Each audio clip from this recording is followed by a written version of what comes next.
열린 K 시간입니다. 새 정부 들어 전북 지역구 의원 3명이 국회 위원장직을 맡고 있습니다. 이번 주에는 국회위원장으로 선출된 전북 출신 국회의원들을 만나보겠습니다. 오늘은 첫 순서로 지난해부터 환경노동위원장을 맡고 있는 안호영 의원 만나봅니다. 어서 오세요. 네, 안녕하십니까? 네, 22대 국회에 들어 환노위원장으로 활동하고 계십니다. 그간 가장 큰 성과를 꼽자면 어떤 겁니까? 네, 저는 환경노동위원장으로서 환경과 노동의 환경과 노동을 균형 있게 다루려고 했습니다. 환경 분야에서는 온실가스 감축 목표가 철저하게 이행되는지를 중심으로 점검을 했고, 또 우리 전북과 관련해서는 새만금의 수질 문제, 또 김제 돈사의 악취 문제를 해결해서 어떤 국민의 건강권과 또 생태계를 보존하기 위한 일을 좀 했고요. 노동 쪽에서는 요즘 시대 변화에 따라서 플랫폼 노동이나 또 특수고용 같은 이런 노동자들이 생기는데 노동권의 보호의 사각지대입니다. 그래서 그분들을 보호하기 위한 일을 했고, 또 저출생 초고령화 시대에 맞게 청년 일자리 확대라든가 또 채용 절차를 공정화한다든가 퇴직연금 확대하는 일을 주력했습니다. 네. 위원장직을 맡고 계신 동안 정권이 바뀌었습니다. 네. 아무래도 환경과 노동 정책은 전 정권과 가장 큰 차이를 보이는 정책 중에 하나로 꼽힐 것 같은데 이재명 정부에서 환경노동위의 우선 과제는 무엇입니까? 네, 정권이 바뀌면서 환경노동위원회 역할이 더 중요해졌습니다. 이재명 정부에서는 기후위기 대응과 노동존중 사회, 이것이 국정과제로 되어 있습니다. 그래서 환경노동위원회도 그 두 부분이 가장 중요한 과제가 될 거라고 보는데요.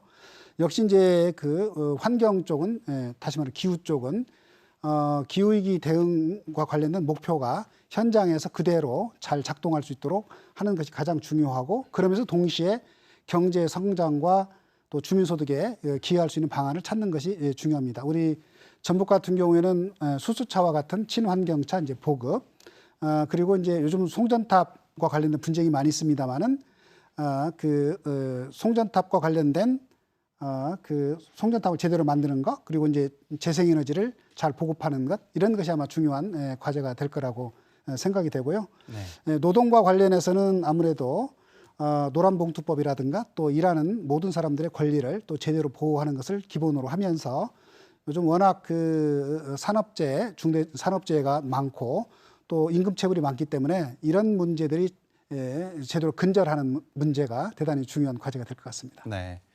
전북 현안 관련된 것도 짚어보죠. 앞서 여러 가지 언급하셨는데 환노위와 관련된 게 아무래도 해수유통을 포함한 새만금 사업 추진 관련 환경 이슈일 텐데 위원장으로서 이에 대한 입장과 또 해법이 있습니까? 우리 새만금 사업과 관련해서는 새만금이 전북의 진짜 성장 동력이 되기 위해서는 환경과 개발의 조화가 필요합니다. 그런데 이제 이 분야에서 가장 중요한 것이 수질의 문제인데요. 이 수질 개선을 위해서 저는 조력 발전이 가장 중요하다고 생각합니다. 조력 발전을 하게 되면 관문이 추가 설치되면서 해수유통이 더 확대되고, 해수유통이 확대되면 수질이 좋아지고 또 수산업도 좋아지고 관광 산업도 좋아지게 되는 그런 문제도 있고, 또 효과도 있고, 그다음에 또 재해도 예방하는 그런 효과가 있습니다. 그리고 또 재생에너지가 생산이 되면 그것은 이제 청정에너지 생산뿐만 아니라 또 우리 새만금의 아리백 국가 산단에도 기여할 수 있기 때문에 대단히 효과가 있죠. 그래서 제가 환경노동위원장으로 있으면서 이재명 대통령의 공약으로 이 부분이 반영될 수 있도록 노력을 했고, 앞으로 이런 것들을 잘 추진해서 우리 새만금이 전북의 보물단지가 되도록 그렇게 하겠습니다. 네. 앞서 저희 리포트에 나오기도 했지만 위원장님 지역구이기도 하니까 안주전주 통합 문제도 짚고 넘어가 보겠습니다.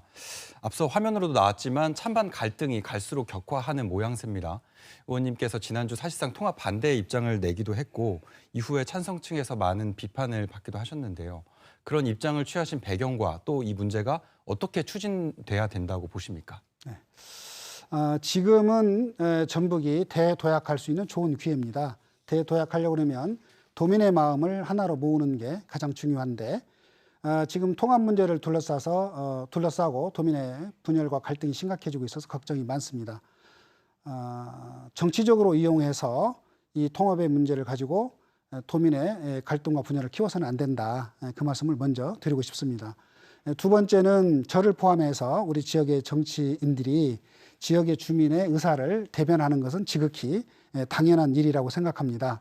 그런데 중요한 것은 이 정치는 갈등을 키워서는 안 되고 풀어야 된다는 겁니다. 네. 그런 점에서 봤을 때 통합 문제와 관련해서 통합 문제는 전주 완주만의 문제가 아니고 전북 전체에 관련된 문제이기 때문에 큰 틀에서 이렇게 봐야 되고 그러면서 봤을 때 전주 또 완주 전북 도민이 동의할 수 있는 이런 방안을 찾는 것이 가장 중요하다. 예, 그렇게 생각합니다. 저는 전주하고 완주 또는 익산까지 포함하는 100만 경제권 또는 전북형 메가시티가 그 해답이라고 생각합니다. 지방자치법에 있는 특별자치단체를 이용을 하면 자치권을 보장하면서도 또 우리 도민들이 원하는 산업발전을 동시에 할 수가 있습니다. 더군다나 전북의 균형 발전도 할 수가 있고요. 또 신뢰가 쌓이면 또 행정통합으로 또 이어질 수 있는 가능성도 있습니다. 그런 점에서 봤을 때 이런 부분들은 모두에게 이익이 되는 방안이기 때문에 좀 그 공론화가 좀 더 적극적으로 될 필요가 있다. 이런 말씀을 드리고요. 그런데 지금 제일 문제가 되는 것은 사실은 주민투표의 문제입니다. 지금 주민투표를 그대로 진행하게 되면 아마도 심각한 완주 군민의 분열 또 완주 군민과 전주 시민의 갈등이 심해질 것으로 좀 걱정이 되고 있습니다. 그래서 이런 문제를 해결하려고 그러면 우선 주민투표는 좀 중단을 하고 지방선거 이후에 이것을 공론화를 통해서 문제를 해결할 필요가 있다. 이렇게 해야만 주민의 갈등을 줄이면서 또 지방선거에 또 악용되는 것을 방지할 수 있지 않나 이런 생각을 하고요. 그래서 이제 지방선거 이후에 정말 우리 정치인들이 좀 다양한 선택지를 내놓고 우리 도민들께서 수기 공론화 과정을 통해서 안을 선택할 수 있도록 하는 것이 지금으로서는 가장 좋은 해법이 아닌가 그렇게 생각합니다. 네. 네. 이번 정부 전북 출신 인사가 요직에 잇따라 등용되면서 도민 기대가 어느 때보다 큽니다. 더는 전북 홀대론 소리를 듣지 않기 위해 그리고 전북 현안 해결을 위해 어떻게 하실 예정이십니까? 네, 아까도 말씀드린 것처럼 지금이 전북 발전에 정말 좋은 기회입니다. 아리백 국가산업단지 또 피지컬 AI 센터의 또 유치라든가 또 전북 올림픽 유치라든가 전북 발전을 할 수 있는 좋은 기회가 있습니다. 그리고 또 아까 말씀하신 것처럼 우리 전북 지역의 우리 국회의원들께서 정부의 장관에 또 가기도 하고 또 국회에서 상임위원장도 하기도 하고 그리고 또 이제 국정기획위원으로 참여하기도 합니다. 그래서 이런 기회를 잘 활용을 해야 되는데 그러려면 우리 정치권과 또 행정, 우리 도민의 마음을 하나로 모으는 것이 가장 중요하고요. 저도 그런 마음에 가장 앞장서서 전북 대도약의 길에 앞장서도록 하겠습니다. 네, 알겠습니다. 여기까지 듣겠습니다. 고맙습니다. 네, 고맙습니다.